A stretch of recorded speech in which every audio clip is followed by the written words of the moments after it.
Suspendido ang operasyon ng Cebu Yellow Submarine, ang kauna-unahang pong submarine tourism adventure sa bansa. Kasunod yan ang pagbangga umano nito sa Coral Wall. Narito ang report.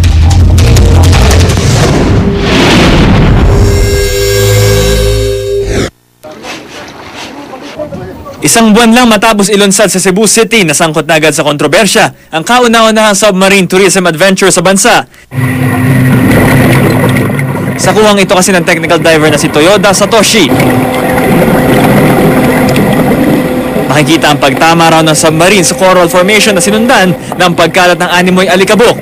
Di na nagtagal ang submarine sa lugar at kaagad ding umalis. Sa kondisyong hindi ipapakita ang kanyang muka, ikinuwento ni Satoshi ang nasaksihan.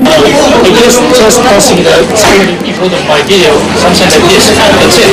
But that time, I saw the heating.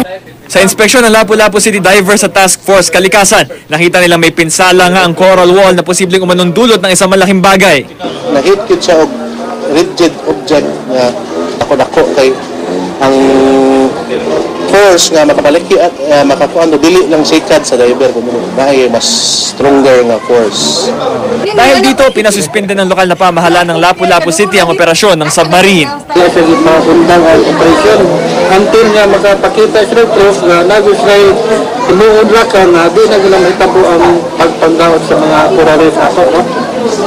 Itinanggi ng pamunuan ng Cebu Yellow Submarine na bumangga ito sa coral wall. Sinusunod din daw nila ang patakaran manatiling 6 na metrong layo mula sa coral wall. The video shows that the front end of the submarine, where the safety bars are located, was what seemingly crashed into the pit. We have found no damage whatsoever thereon. Di rin daw mga bahagi ng bahura makikitang lumulutang kundi buga mula sa propeller ng submarine. Sa kabila ng pagtanggi sa alegasyon, mag-iimbestiga pa rin daw ang pamunuan ng Cebu Yellow Submarine. Para sa unang balita, Bam Alegre reporting.